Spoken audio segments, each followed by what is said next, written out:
Hello, my name is Marcus, and welcome to my channel. We finally have gotten to see Wicked for Good, the stunning conclusion to the original phenomenon Wicked that came out last year. I'm going to tackle this review from a specific standpoint. If you didn't know, I have already seen the Broadway performance Wicked numerous times, which includes the full story.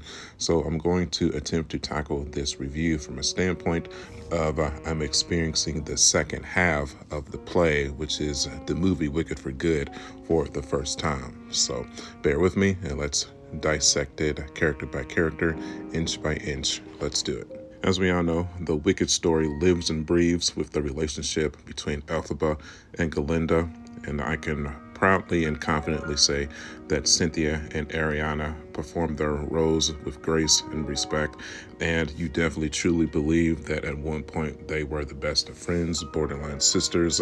You can certainly feel the happiness on both of their faces when they are brought back together for the brief moments that they are together during this picture, and you can absolutely feel the emotional impact of the tragedy on both of their faces when the realization comes that they will never be able to gravitate together and they will only have the memories of their childhood to rehash their friendship. Definitely props to both of these actresses.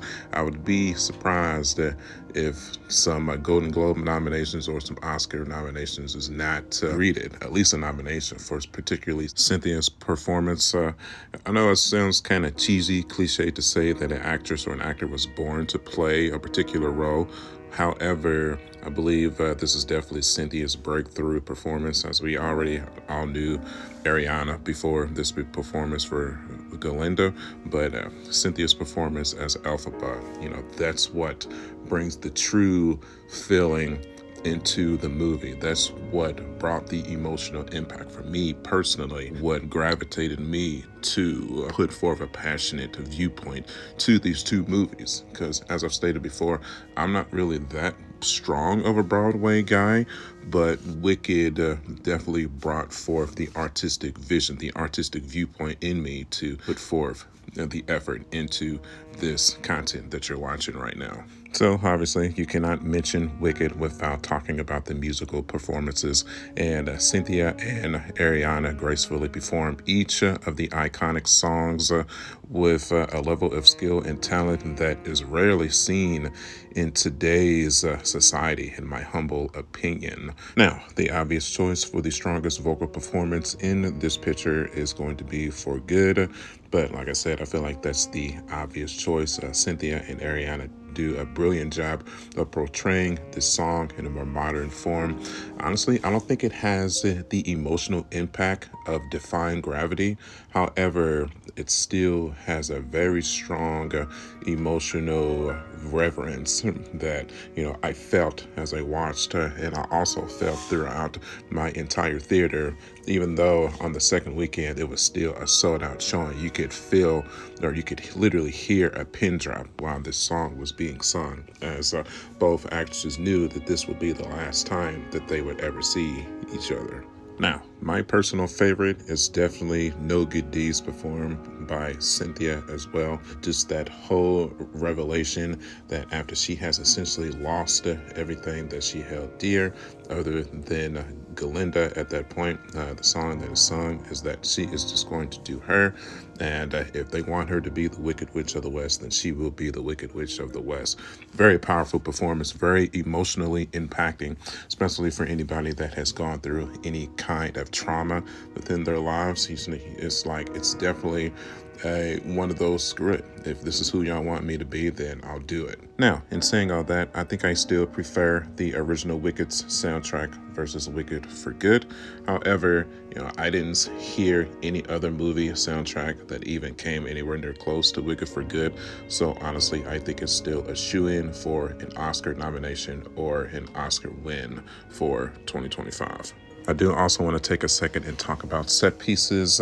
If you follow the Universal theme parks at all, you should pretty much know at this point that a shoe-in for the Land of Oz, or particularly Emerald City, has to be coming to one of the Universal theme parks. If I had to take an educated guess, it's probably going to be Epic Universe. I mean, as much money as these two movies has generated thus far in the iconic ability of the entire Wicked and the Wizard of Oz franchise, I think it's pretty much a shoo-in that we are going to be seeing a dedicated land to Wicked and the Wizard of Oz to Epic Universe or Islands of Adventures on Universal Studios Orlando.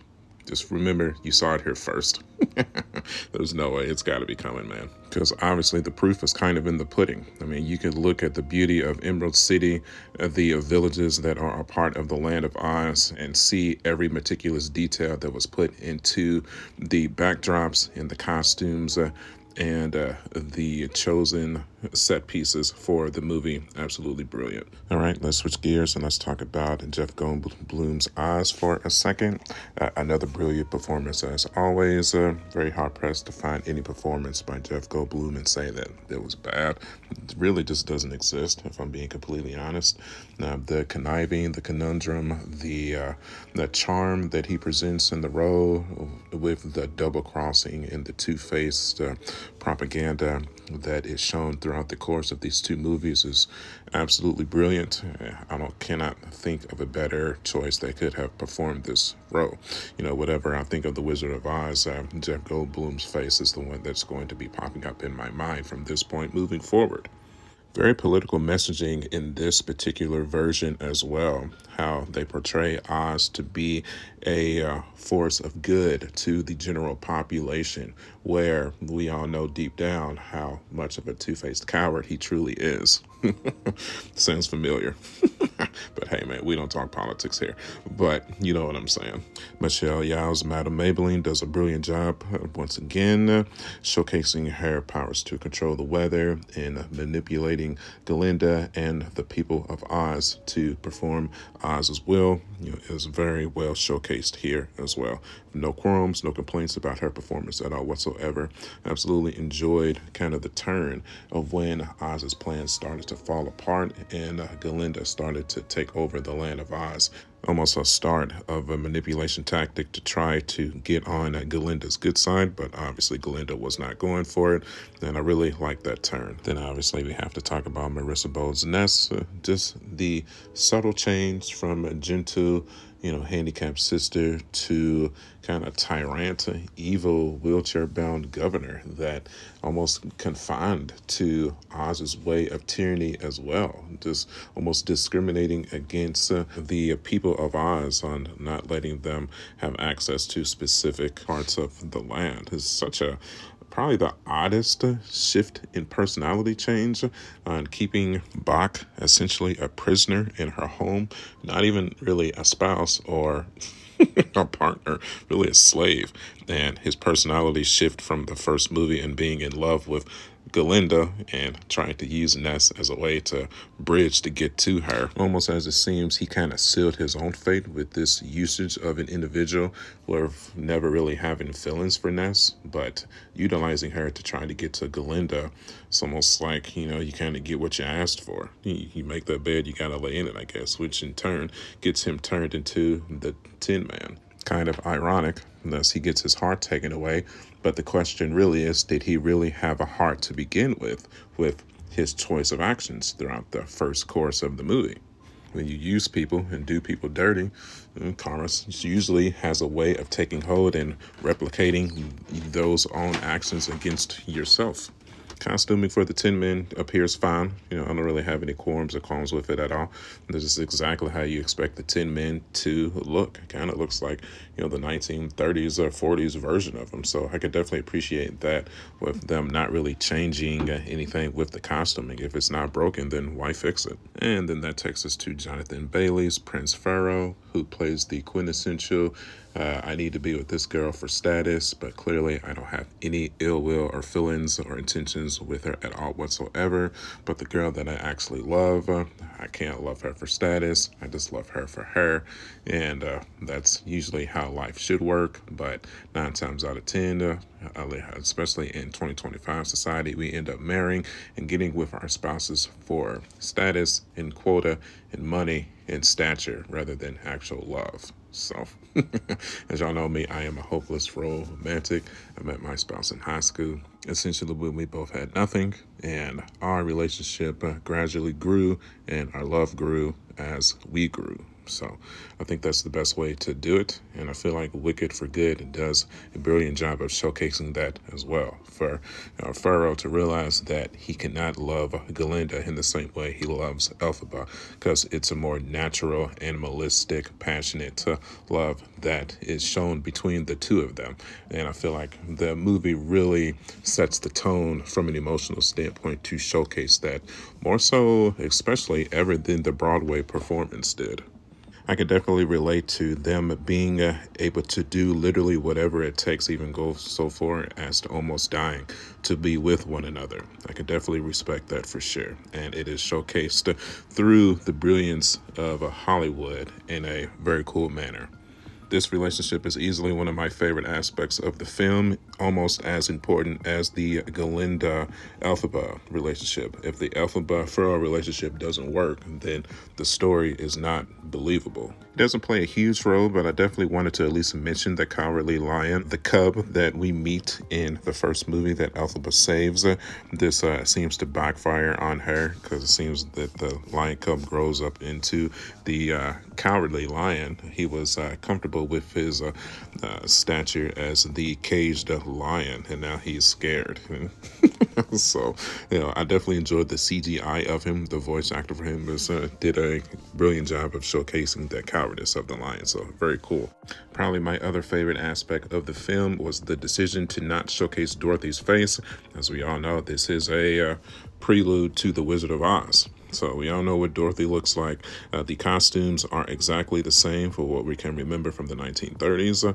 And she is just trying to get back home to Kansas. And it comes to the point where Galinda gives as shoes to Dorothy as a gift to get to the Wizard of Oz, and she wants to utilize his powers just to get back home to Kansas. So, Elphaba ends up kidnapping her. As we all know, I'm not going to rehash the story, but like I said, the choice to not show her face and to keep the story centered on Elphaba and Galinda, I feel like that's a really great decision. You want to keep the story about that. We all know The Wizard of Oz. If you want to see the story from Dorothy's perspective, then go back and watch The Wizard of Oz, the original.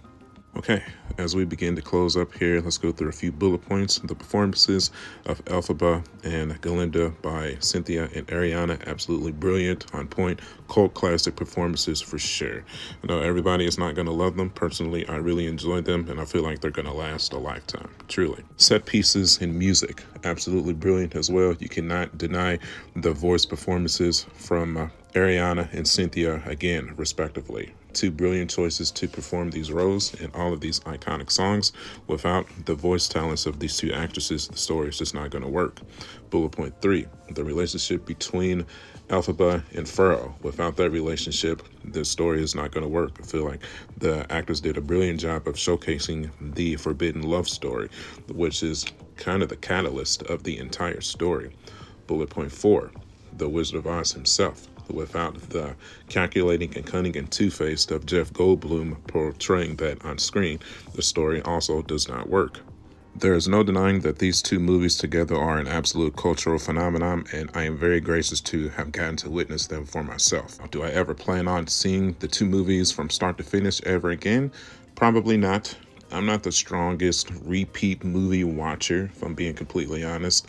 They will exist in my memory banks forever. And like I mentioned earlier, hopefully sooner rather than later, we will see a Wicked expansion to the Universal Studios theme parks. So with that, I believe we will begin to wrap up her, man. So if you enjoyed this movie, which surely if you have watched the duration of this film, you had to have gotten some enjoyment out of the film. Hopefully you got some enjoyment out of my take as well. So if you wouldn't mind, please consider hitting the like button.